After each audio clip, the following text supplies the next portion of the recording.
explodes and crashes through Los Angeles International Airport. I saw U.S. Air touch down, and as he got about third way down the runway at taxiway 45, the aircraft was fully engulfed in flames. The supervisor ran past me to pick up the crash phone and alert the emergency vehicles to respond. Aboard the flight, sheer terror. There was a tremendous crunching sensation, and there was this extraordinary shower of sparks that shot by my window.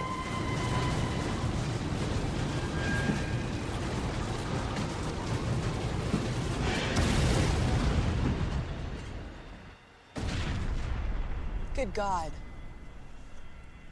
Rosa Reynoso is a plainclothes officer with the airport police.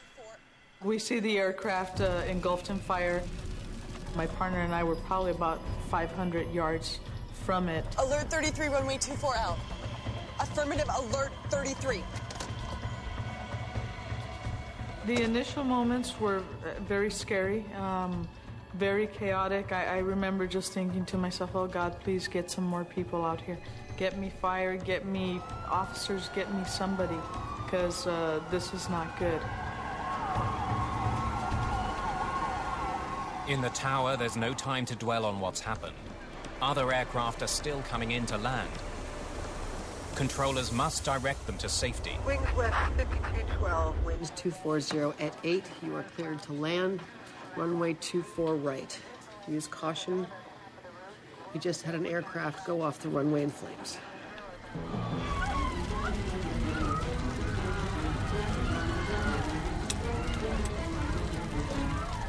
The cabin of Flight 1493 is filling with toxic smoke.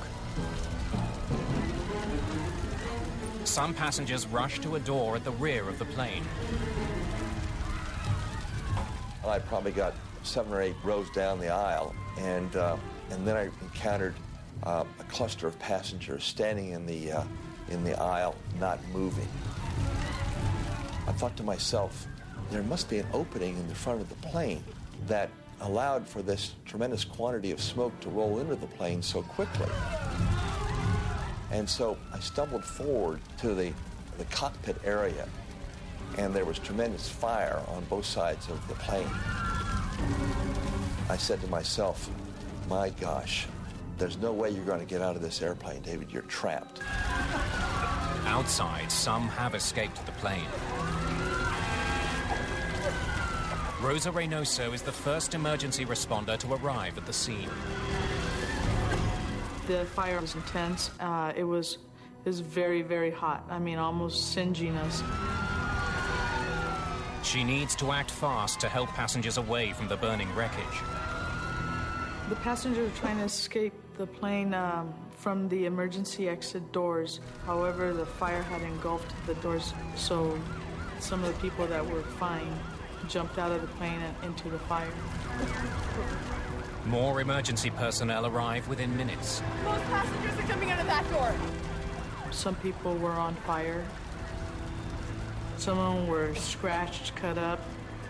Some of them had broken legs. It was pretty traumatic.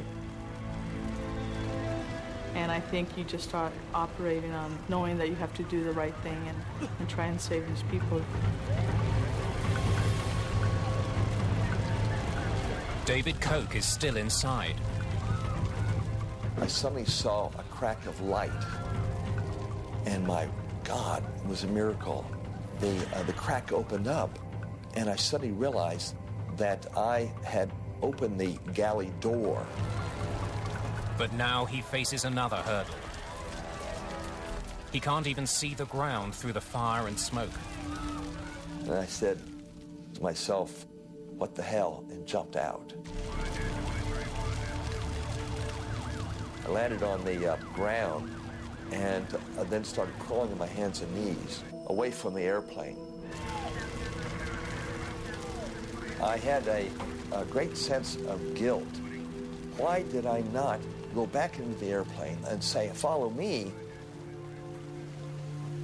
And I think if I'd gone back into the cabin, I might have passed out and fallen on the floor and died.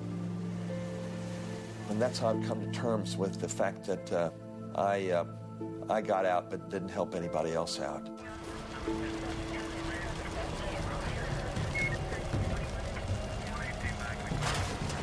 As the search for survivors continues, firefighters make a stunning find. This is Rescue 1. We've got a propeller down here in the wreckage. The discovery of a propeller has horrifying implications. There's 2 planes down here.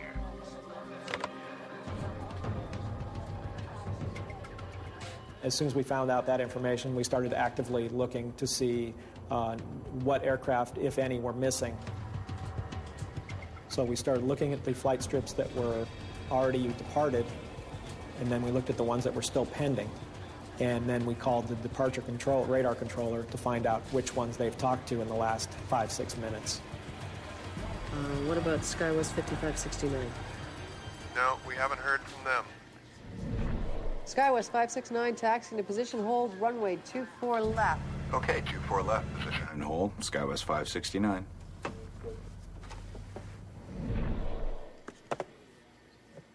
Staff can account for all of the aircraft except for SkyWest 5569, a Fairchild Metroliner bound for Palmdale, California.